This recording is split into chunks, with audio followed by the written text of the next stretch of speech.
Mr. Heroscape here today, coming at you with some exciting unboxing videos. Before we get to that, again, you'll have noticed the last few weeks we've been doing a bunch of the tournament games. I've got a long backlog of those, so those are going to continue to come out over the next few months. Right now we're finally into ScapeCon, and then we'll get into Gen Con next. There's a ton of good videos. Keep up with them, they're great, but it's time for a little break from that to cover some new content. New content being that of new Heroscape. Today we're going to be unboxing so much fun stuff, so stick around, hang out, and get to see the stuff firsthand, nice up and close, all the pre-painted stuff. Again, just before we get into that, for those of you that are already planning on buying Heroscape or have bought Heroscape, it's out. All of it's available on the website, renegade.com. If you're interested in supporting the channel and you're already planning on buying it, head on to the description, hit that affiliate link, and help support the channel. Many of you already have. It's been amazing. Keep up the good work. Thank you. Yeah, so we're going to get into some unboxing content here. It's been a minute. I'm excited to see this stuff firsthand, have it in hand, check it out, give it a review. Again, shout out to Renegade for sending this stuff. It's pretty amazing that they're willing to do this. And here today to help me with the unboxings is Dan Rad. Hi. Hey, there we go. Dan Rad's going to be joining me for the unboxing, so we can get his young blood up into the new Heroscape scene. He's been coming to tournaments with me for a while now. You'll remember that he came out to Adepticon, so we're excited to get him in the unboxing videos again. So we'll go ahead and get on over there to unbox the new stuff. All right, here we go. We've got the first box of the new uniques.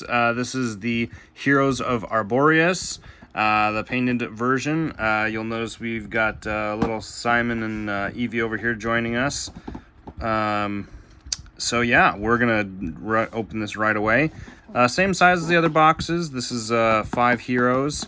These are the Dryons and their familiars, so got some fun synergies to look at there. Again, same straightforward box.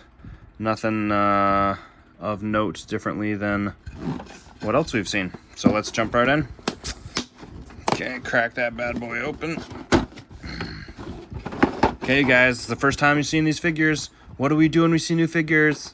We'll be excited about it. Ready? Oh! All right. Wow. Actually, yeah. Let's go. Oh my gosh. That guy's a lot bigger than I thought. Yeah. That guy's a lot smaller than I thought. Yeah. So our favorite design in here, or my favorite design in here, is Haluchat, Corruptor of Beasts, and that figure in hand is amazing. That is so cool. Large 8. Holy heck. So he's a lot bigger than I thought, and these guys are a lot smaller than I thought. Yeah, this guy is dope. Holy heck, this dude's like flying around. Check that out. I mean, size-wise, we're not playing a game just yet, Simon. We're just doing unboxings right now. Size-wise, yeah, this is a massive figure, which is so cool. I actually really love the figure design.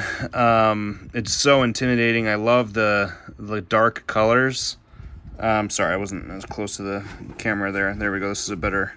You can see levitating, and they used the cape as a way to show the levitation, which is so cool.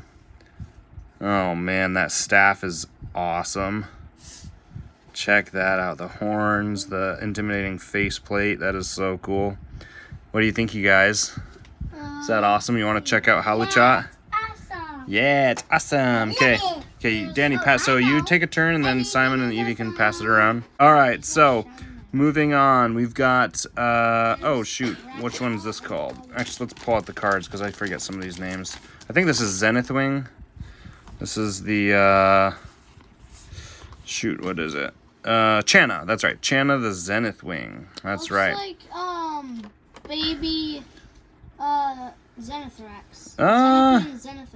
Yeah, that's spelled differently. Not quite. This is a beast familiar, so a little bit different, but yeah, it sounds the same. Yeah. Now this one, every time I've seen this, it always reminds me of like a hummingbird. That's the idea I get when I see it. I don't know why. I think it's just like the 4 different wings here. But Channa the Zenith Wing is a nice little 30-point filler unit, good for bonding with the Dryons. She can, heal other wizards and sorcerers and stuff. And then you've got Channa that can bond with the Arrowgruts as well, which is kind of cool. I mean, 30 points, you're getting something better with probably one of the other beasts, but still. So, you know, fun options there. You can do some cross synergy builds with Dryons and Arrowgruts. So, yeah, I'm actually really liking this. The purple is interesting. If you're gonna go with the purple color palette, I think someone mentioned on the forums or on Discord, I can't remember, that they would have preferred Einar, and I think I would agree with that. It is a little bit odd in terms of the color palette to go Ular, and then just this deep purple and brown. That said, I mean, there's nothing saying you can't do that, right? It's just the color palette is all. It's the existent kind of color palette. This fits Einar a little bit better, so I think I would have preferred that as well. That makes a lot of sense to me. Yeah, really good paint job. I think it's simple, but it looks good and vibrant. I really like the deep purple. So nice Zenith Wing there. Okay, we've got this is Garushia, and Garushia kind of goes with Vrono as well. So Garushia and Vrono are kind of a package deal here. Not exactly, but they kind of have the same ability where they have vines coming out of them. Garushia. Oh wow, that face is kind of gnarly. It's very different than the face on the art. Yeah, the face on the art makes the figure almost look pensive a little bit. The actual miniature outright looks scary. Like, I don't know how to describe it, but it kind of looks like a I don't know, some sort of alien predator type. I don't know, it's not even remotely close to what a predator would look like from Alien, but that's the sense I get when I look really close. Whereas this one on the card art, he looks more like kind of a pensive Dryan. They make him out to look like that, obviously with the, you know, legs crossed and whatnot. But anyway, the design's pretty cool. The miniature itself, I'm not super impressed. Overall, I think I could have been more impressed. I think they could have made this a little bit more of an imposing figure. But it's just not, I don't know. It's just kind of okay, I guess is how I'd put it. Like the color palette reminds me of kind of like a puke green. And then you have this kind of deep red, which is actually pretty cool, this crimson red, and I do like that. But yeah, I don't know. They're both good. They're both fine. Not my favorite, I'll be honest. So anyway, Tangly Vine stuff though is cool. I mean, for 90 points, and then what is he?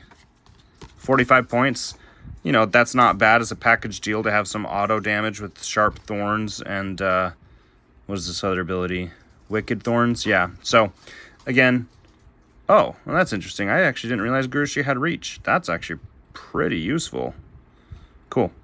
Anyway, yeah, so some pretty cool design stuff that they have going with them. I'm just not crazy about the miniatures though. So anyway, yeah, that's them. Who wants to take a look at those? So what do you guys think so far? The figure's pretty cool. Yeah. Did you get these guys are too? Okay. We have, which one is this? Oh, Marichot. All these Halichot, Marichot, all these chots. Rakchot, yeah. Even though it came out a while ago. Okay. First impressions of Marichot is this is not a great paint job. I'm not gonna lie. In fact, the horns don't look painted at all. I think they probably are, but they really look like the plain plastic. You can see on the staff does have a little bit more depth to it. And you can kind of see some, yeah, like the legs and the arms definitely look like they've been painted. And the horns have the same color-ish, but it just looks so plain, almost like it wasn't painted. I don't know. Maybe it's just really plain. Maybe it doesn't have any shading or any tone to, like, different tones. Maybe that's why I'm feeling that way, but it's a little bit bland. Oh, wow. Are those snakes? No, those are just tight ends. At first, I thought her hair was like Medusa with snakes. It kind of looks that way because it's all like braided, but the ends are tied. But yeah, and it's kind of cool. Cape, yeah. I mean, Marochat's interesting. I'll be honest, the design itself, I think, is not very good. It's an interesting design. 6 life is good. You know, 3 defense isn't horrible. 110's not too bad. The abilities are kind of meh. I mean, 2 auto skulls is nice. But at the end of the day, it's just a single attack figure, you know. And Marochat's Whisper is, how do I put this lightly? Pretty bad. It's just like any other control ability where it's good when it pops off every once in a while. It can be powerful, but for the most part, it's just bad. So I think, you know, Marochat is a lot like the Mind Flayer Mastermind in that sense, where, you know, the stats are decent enough and, you know, she'll see some playing time here and there and some interesting builds. Yeah, for the most part, probably kind of a meh figure. But anyway, you guys can check it out and see what you think. We checked out the cards a little bit here. Garushia, again, has reach, decent stats. Gift of the Forest, gets to heal next to trees and can do auto damage and command familiar. And then Vrono is actually really good stats. 3 life and 4 defense. That's super solid for 45 points. So he's pretty solid. He also has a similar ability to Garushia's, which is auto damage, which is cool. And then obviously Haluchat is just the awesome boss master wizard of the whole bunch. For 125, you're getting 5 life, 5 move, 3 attack, 4 defense, flying.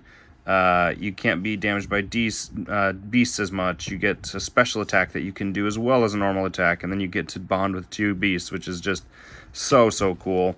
Ice Troll Berserkers spam is real with this one. So, all right, let's check out the unpainted versions real quick. All right, here we are, unpainted version. Again, no sticker on the bottom to indicate unpainted. Nothing different other than that. Cracking that thing open. All right, you guys, remember, this is the unpainted version, but we still have to be excited. Whoa! All right, but it is exciting. Unpainted version is still good to check out and check out the details. So, in terms of new things to point out, not too much. Overall quality is really good. In fact, I actually, for the unpainted version of this figure, you can tell all the recesses hold that dark wash really well in this miniature. I think a lot of people are gonna really enjoy painting this figure because of that. There's a lot of spots that you can get a lot of depth and shades of different colors and stuff from this. So this is a good mini to paint. It looks like it holds the paint or wash well. So yeah, your unpainted Haluchat. Zenith Wing. Oh, I actually didn't notice that. That was kind of cool. I didn't notice the spikes on the back before. That's a nice little feature. Kind of a spiky thing there. Oh, and the front as well. That's cool. Yeah, so this one has actually spikes on the back and the front. That's fun. Overall looks pretty good. Marochat. Honestly, looks better a little unpainted.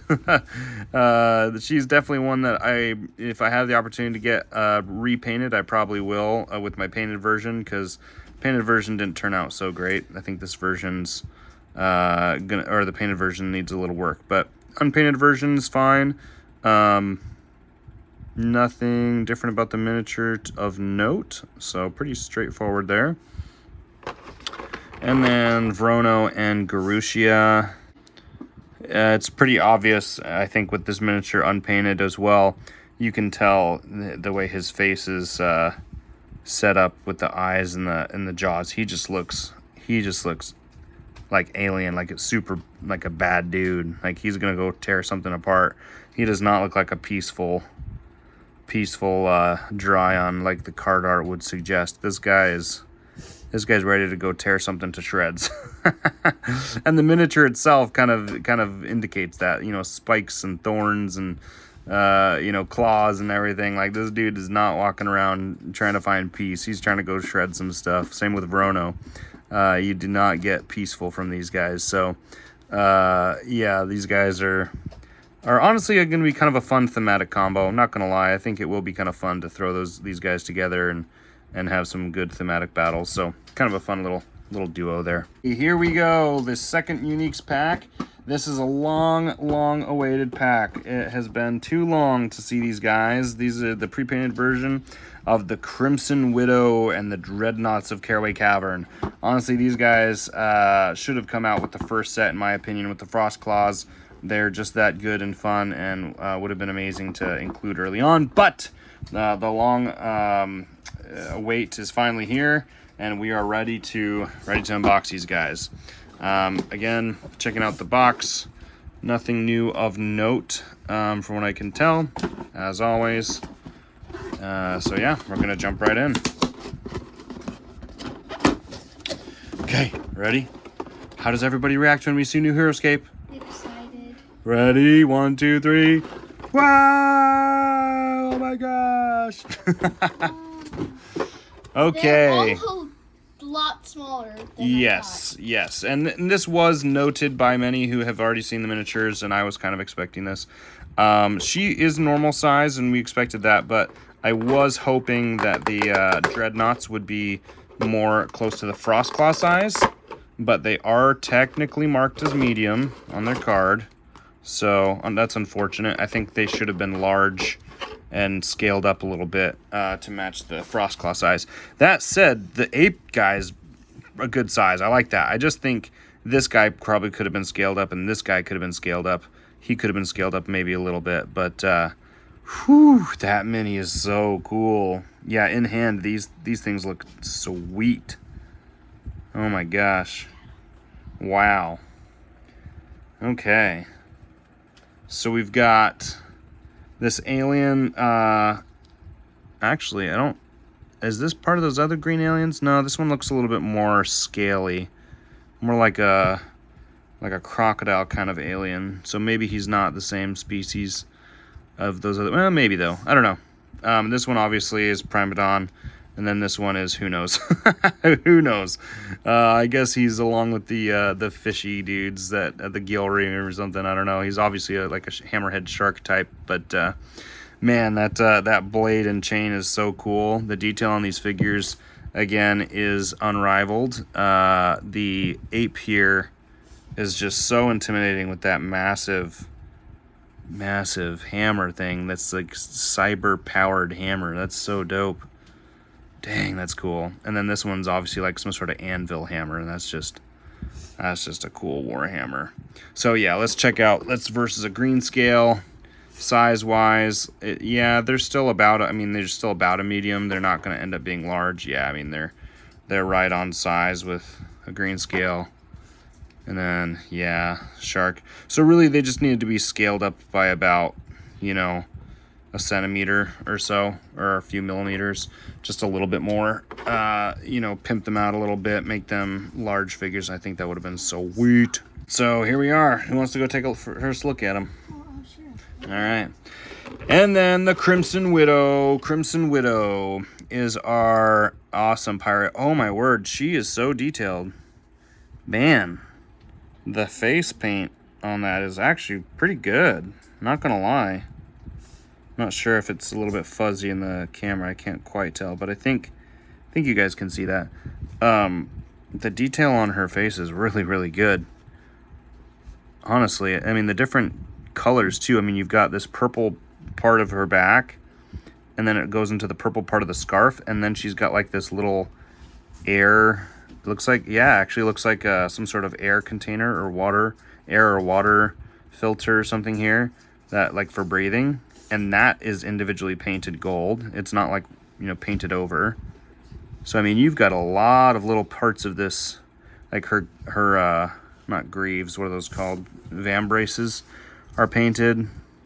Each individual scroll or grenade or whatever that is. Yeah, she's very detailed. Her goggles.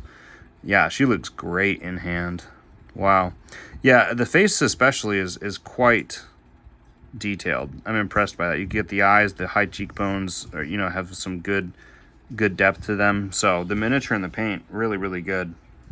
Yeah, I'm happy about that.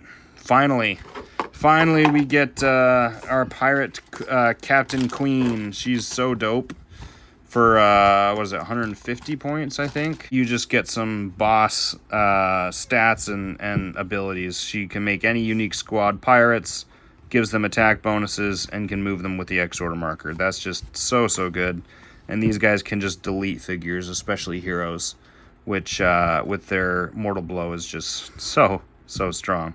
And obviously bonding with captains and pirates, which is so cool. So yeah, these guys are going to be super fun. Long time awaited. Let's go.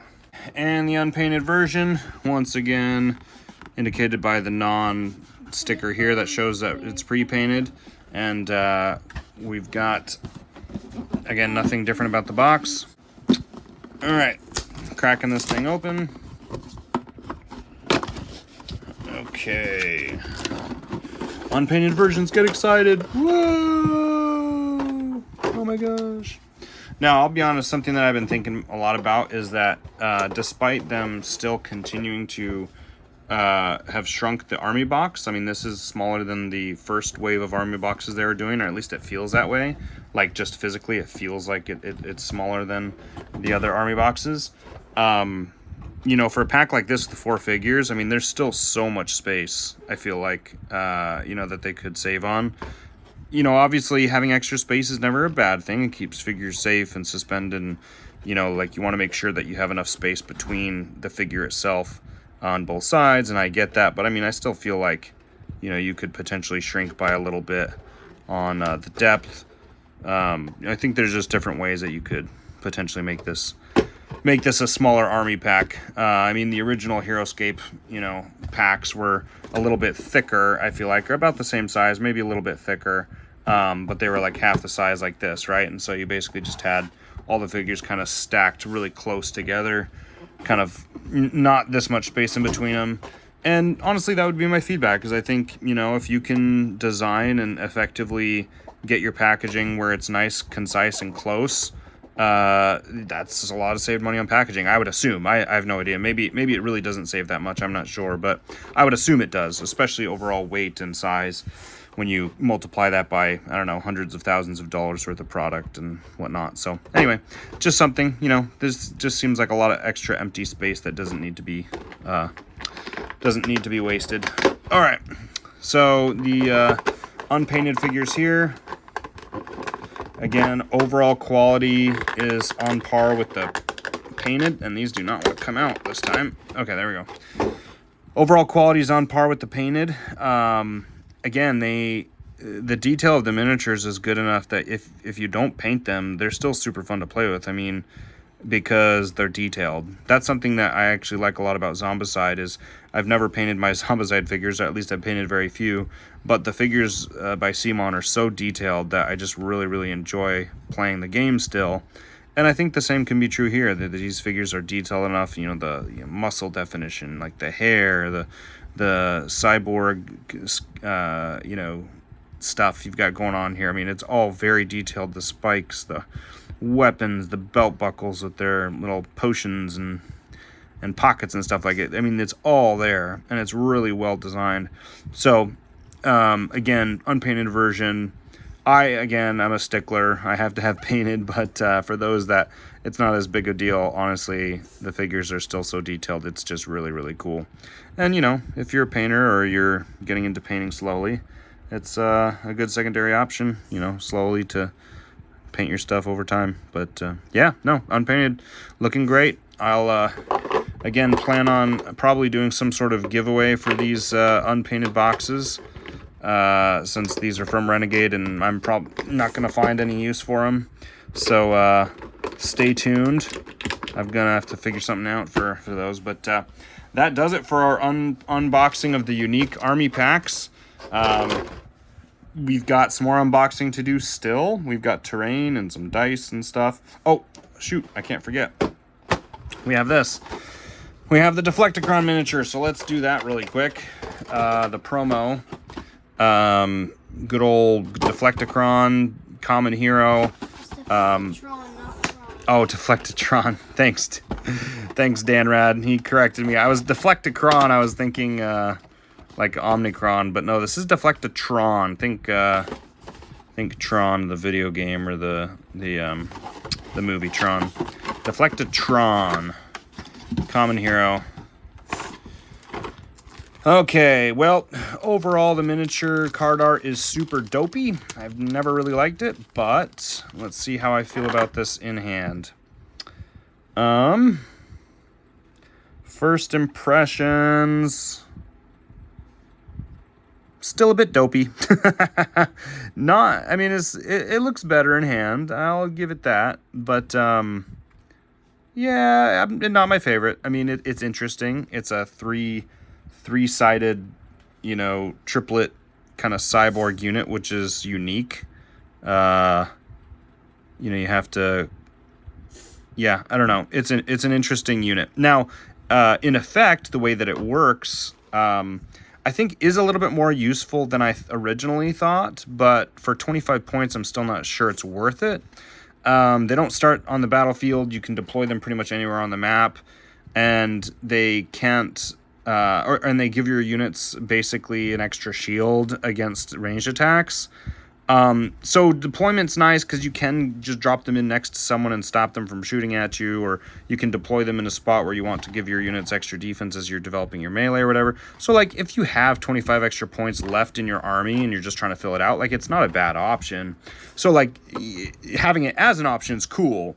I don't think that you design around it though. That's the thing, as I'm not sure it's one where you'd want to get a bunch of them or think, oh man, can't wait to get my Deflectatron on the field. It's going to change the pace of battle. Likely not, right? It's more like it's going to have some good uses when you're trying to counter some range or tech, you know, into like a draft format or a pod draft or something. Or just weaker armies in general where you can deploy something kind of in the middle of the battlefield and maybe use it to kind of be annoying and slow down your opponent's ranged attacks. So again, interesting unit. Physically in hand, I'm still not crazy about it. It's okay, but not overly enthused about it in terms of design or miniature. That's just me personally, but it's a promo, so you get it for free when you buy something on Renegade. With Renegade's website. I think they'll be available at the OP events coming up here for NHSD, I think is the plan. Don't quote me on that. That might be some other unit, but they are available with purchase of other items. So go out and get your stuff. All right, that's it for unboxing of the figures. We'll go on to terrain next. Thank you guys for watching. We'll see you guys next time.